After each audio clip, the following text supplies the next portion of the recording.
Assalamualaikum warahmatullahi wabarakatuh. Salam sehat untuk kita semua dan semoga kita selalu dalam lindungan Allah Subhanahu wa taala. Amin amin ya robbal alamin. Ketemu lagi di channel saya Santi Utomo yang masih mau berbagi pengalaman pengobatan gangguan kelenjar tiroid berdasarkan pengalaman pribadi saya sendiri. Nah, untuk yang melanjutkan part yang kemarin masih mengenai terapi ablasi untuk pengobatan kelenjar tiroid. Nah, jadi kemarin membicarakan efek samping dari ablasi. Nah, seperti yang diketahui memang terapi ablasi yaitu meminum cairan iodin untuk membunuh sel kanker yang masih tersisa di sekitar kelenjar tiroid. Nah, jadi kan kalau fungsinya untuk mematikan itu biasanya memang jatuhnya lebih kayak seperti kemo atau sinar, tapi ini kalau dibandingkan dengan kemo atau sinar ini jatuhnya lebih aman, tidak menyebabkan kerontokan dan tidak menyebabkan gangguan atau keluhan fisik secara yang berlebihan. Itu tidak hanya untuk dalam jangka waktu seminggu atau 2 minggu nanti keluhannya hilang ya, seperti hanya mual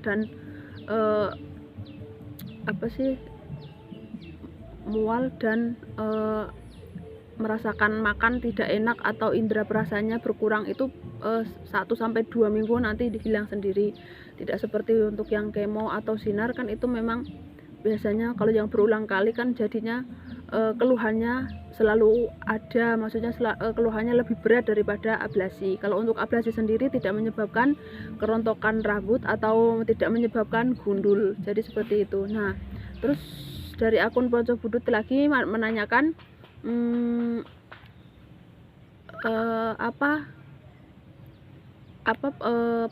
setelah operasi apa harus diablasi untuk kelenjar tiroid. Nah jadi jadi teman-teman, berdasarkan pengalaman saya sendiri, karena saya memang hasilnya kanker, nah itu memang disarankan sama dokter untuk ablasi. Nah, jadi syarat ablasi pun itu harus dengan syarat kedua kelenjar tiroid itu sudah diangkat atau sudah operasi total. Nah, jadi pengalaman saya sendiri yaitu memang pertama kali datang ke rumah sakit di Jogja, tinggal 1 tiroid, terus masuk ke Polikedokteran Nuklir, sama dokternya dibilangin harus dioperasi semua, Bu. Terus nah, dari situ saya pun kaget kan, waduh kok dioperasi semua, bukannya tinggal diablasi saja gitu kan ya. Terus jadi gini, Bu, kan ibu kan hasilnya yang benjolan yang sebelah kiri kan diangkat kanker. Nah, yang kanan itu harus bersih semua baru melakukan tindakan ablasi. Nah, jadi syaratnya ablasi yaitu harus operasi total kedua kelenjar tiroidnya. Nah, akhirnya saya melakukan operasi kedua di rumah sakit Jogja tersebut. Terus jeda sebulan sambil menunggu lukanya sembuh atau pulih, baru melakukan terapi ablasi. Nah, jadi seperti itu ya teman-teman. Dan untuk pertanyaan dari Mas Ponco Budut, semoga bisa menjawab pertanyaan bisa dipahami. Memang kalau yang hasilnya kanker tiroid memang harus diablasi karena memang itu terapinya. Seperti halnya pada kanker yang lainnya itu melalui terapi kemo atau sinar. Dan khusus untuk tiroid yaitu memang terapi ablasi, dan terapi ablasi itu lebih aman dibandingkan dengan kemo atau sinar. Kalau terapi ablasi itu memang jatuhnya langsung mengenai tepat sasaran di kelenjar tiroid, jadi tidak merusak sel-sel baik lainnya. Jadi seperti itu ya Mas Ponco Budut. Semoga bisa menjawab pertanyaan panjenengan. Ya, jadi seperti itu. Untuk ablasi pun itu biasanya ada persyaratan. Kita yang pasti itu tidak boleh minum hormon tiroid selama 3 sampai 4 minggu. Itu agar untuk memaksimalkan terapi ablasinya sendiri untuk menghancurkan sisa-sisa dari operasi itu sendiri. Jadi biar maksimal. Jadi obatnya di off kan dulu. Nah, baru ya intinya kayak mungkin seperti dibebaskan dulu dari obat, terus nanti baru diobatin terapi ablasi itu, minum cairan iodin tersebut. Nah, jadi pengalaman saya seperti itu teman-teman. Jadi untuk teman-teman yang perlu diketahui di sini dan perlu digarisbawahi, untuk pengobatan kelenjar tiroid atau gondok itu setelah dioperasi memang terapinya yaitu terapi ablasi kalau memang itu hasilnya kanker. Kalau saya memang pengalaman sendiri hasil kanker dilanjutkan dengan terapi ablasi, tapi untuk yang lain-lainnya bisa dikonsultasikan sama dokter apa langkah selanjutnya dan gimana pengobatannya, yaitu nanti menujunya tetap di poli kedokteran nuklir, karena di sana kan nanti kelengkapan pengecekan untuk seluruh badan itu di sana terdapat semuanya. Jadi tidak usah takut atau tidak usah yang malas untuk mengkonsultasikan, itu jangan seperti itu, karena memang kita juga harus aktif, karena kan ya yang seperti dari awal saya bilang, karena memang edukasi untuk kelenjar tiroid sendiri itu memang masih awam, dalam artian untuk lingkungan ya kayak kalau menurut saya sendiri, di lingkungan saya sendiri itu masih awam, karena memang edukasinya dari masyarakat menengah ke bawah itu tidak terlalu paham. Kan kalau orang sakit kan biasanya dioperasi, misalkan ada sakitnya dioperasi terus pulang selesai. Kalau tiroid tidak seperti itu. Ya walaupun di sini sebenarnya masyarakatnya guyup rukun. Maksudnya kalau ada yang orang habis operasi, habis berobat itu pasti dijengukin dan ditanyakan ini sakitnya apa, terus memang keluhannya apa gitu kan. Ya kita udah bilang, tapi suatu ketika ada juga yang menanyakan, kok itu misalkan saya sendiri, oh itu Mbak Santi kok bisa sih orang sudah operasi kok masih bolak-balik mondar-mandir di rumah sakit.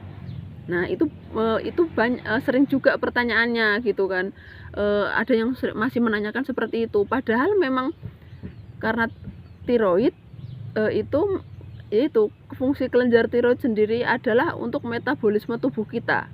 Jadi kayak kalau kasarannya kita adalah mesin, nah hormon tiroid itu adalah olinya.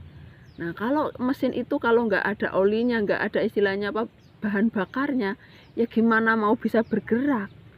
Ya setidaknya walaupun bisa bergerak pasti tersendat, tidak lancar. Ya demikian juga badan kita seperti itu. Nah itu kurang lebih kalau dokter yang ngasih arahan yang saya tangkap seperti itu. Jadi malah itu memang fungsinya memang penting. Hormon kelenjar tiroid yang dihasilkan kelenjar tiroid itu memang penting. Makanya saya disuruh kontrol tiap bulan, ya saya jalani. Nanti bisa dikonsultasikan kalau hasilnya baik atau hasilnya stabil bisa 2 atau 3 bulan sekali. Itu tinggal dikonsultasikan saja. Jadi seperti itu, nggak harus yang memaksakan diri kontrol sebulan sekali harus berangkat. Kita bisa konsultasikan dengan dokter, bisa nego apa maju apa mundur, yang penting atau melihat situasi kondisi kita, mau repot apa tidak bulan depan. Jadi kalau mau bulan depan repot, saya bulan depannya lagi ya dok, itu dikonsultasikan. Nah jadi kalau ada yang menanyakan kok sudah dioperasi kok masih kontrol, nah itu memang pengertiannya, pemahamannya, edukasinya itu karena memang masih kurang, karena kan memang melihat kalau penderita tiroid atau penderita dengan gejala tiroid itu memang terlihat baik-baik saja dari luar. Tapi kalau yang merasakan sendiri, coba deh tanya langsung sama pasiennya, atau saya sekarang nanya ke saya gitu kan. Pasti saya jawab, iya memang saya dari luar kelihatan sehat, tapi di dalam saya tuh saya merasakan yang gampang moodnya gampang berubah-ubah lah. Misalkan pagi bangun tidur udah merasa sedih, padahal nggak kenapa-napa, padahal semalam tidur juga pules, tidak apa, tidur enak, tidur nyenyak gitu kan. Kok tiba-tiba bangun harusnya kan seger, enggak, saya mengalami seperti itu. Nah tambah nanti misalkan pagi dengan kesibukan ngurus anak, pekerjaan rumah, beberes rumah, masak dan lain-lain. Nah itu kan tambah makin banyak pikiran, nanti mau gimana, setelah ini mau ngapain. Nah itu kadang dari situ udah merasakan, wah kok capek, waduh, terus merasa sedih, merasa apa ya, merasa kayaknya gampang banget moodnya. Dari bangun pagi sudah merasa tiba-tiba sedih, tiba-tiba kayak nggak sehat, tiba-tiba kayak merasakan ada hal-hal yang dirasakan badan tapi nggak tahu itu apa. Terus ditambah ke rutinitas dan kesibukan ngurus anak, dan kadang kan anak juga kan ya kadang nggak selalu nurut, ada membantahnya. Nah itu kan ya semakin menambah pikiran juga, menambah yang kadang bangun pagi nggak mau ngomel, nah, akhirnya kan ngomel karena anaknya nggak nurut, kan itu juga mempengaruhi mood. Nah karena memang kelenjar tiroid yang diaduk-aduk itu moodnya. Nah jadi kalau kita udah nggak mood pagi-pagi, ya udah sampai siang pun kadang jadi berantakan gitu. Nah jadi itu pentingnya kita untuk mengontrol ya seperti itu. Bukannya aku sebenarnya juga nggak mau kalau memang harus bolak-balik ke rumah sakit. Nah tapi kan dengan kondisi saya yang sudah tidak ada kelenjar tiroid, yang memang harus terkontrol, karena memang yang dari awal saya udah bilang, gangguan kelenjar tiroid, apalagi saya sendiri kanker tiroid itu tidak bisa sembuh, tapi hanya sehat terkontrol. Nah demikian juga yang dialami saya seperti itu.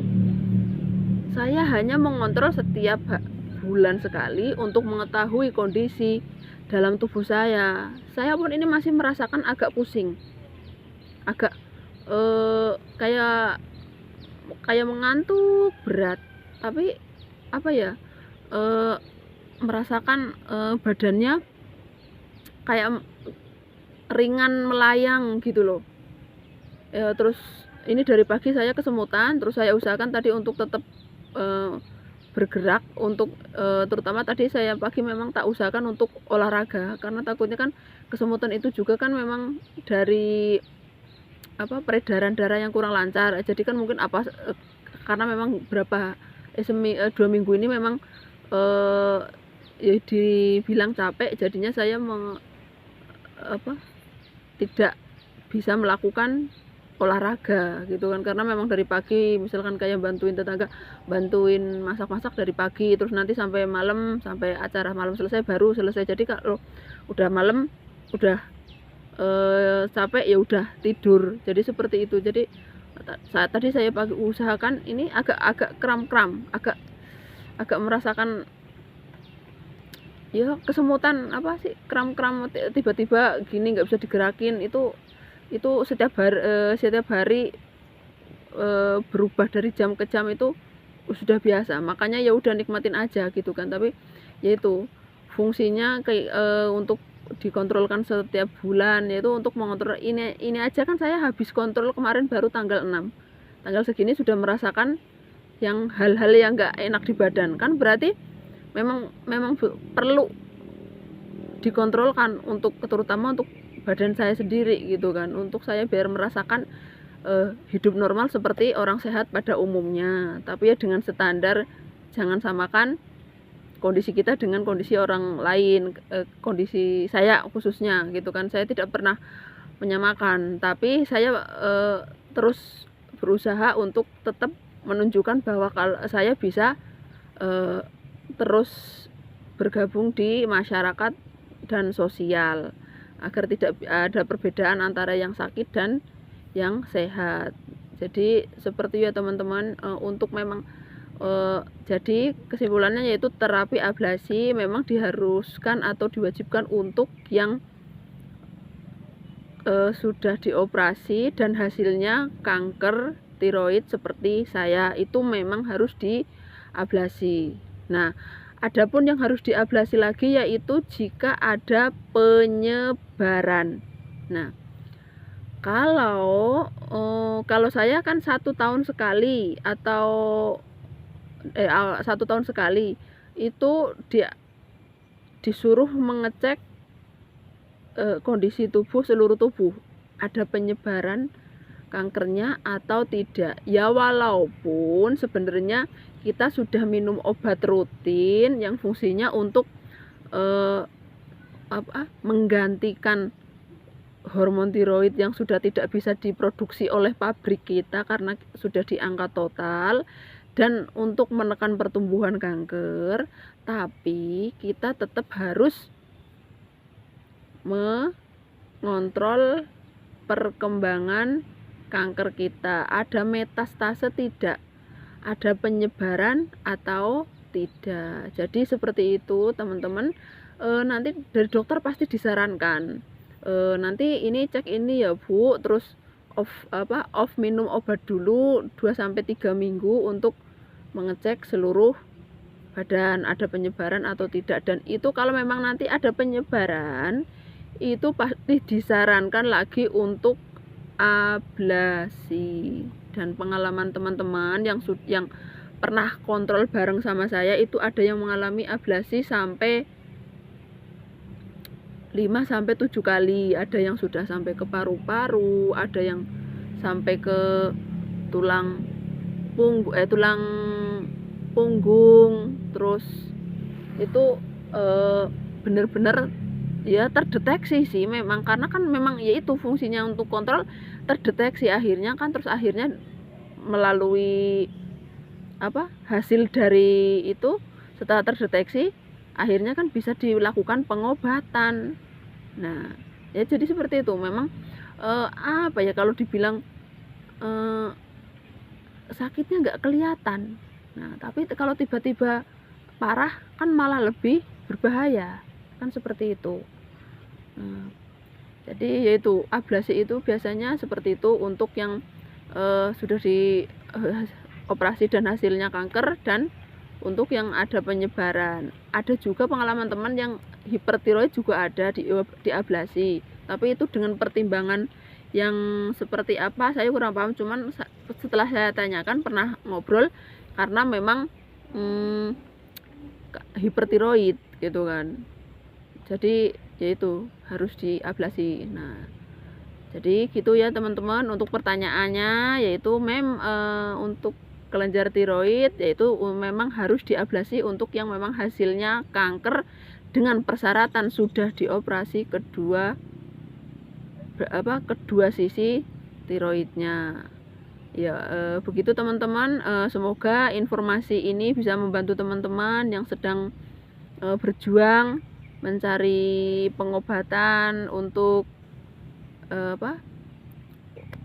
pengobatan untuk gangguan kelenjar tiroid. Semoga dimudahkan urusannya, semoga dilancarkan usahanya untuk berobat, karena saya sendiri pun menyadari kalau pengobatan itu tidak murah, dan memang ya walaupun kita tercover dengan kartu kesehatan, tapi untuk waktu, biaya dan tenaga memang kita harus benar-benar diusahakan, diupayakan, diikhtiarkan, itu semuanya harus ya berkorban lah gitu kan.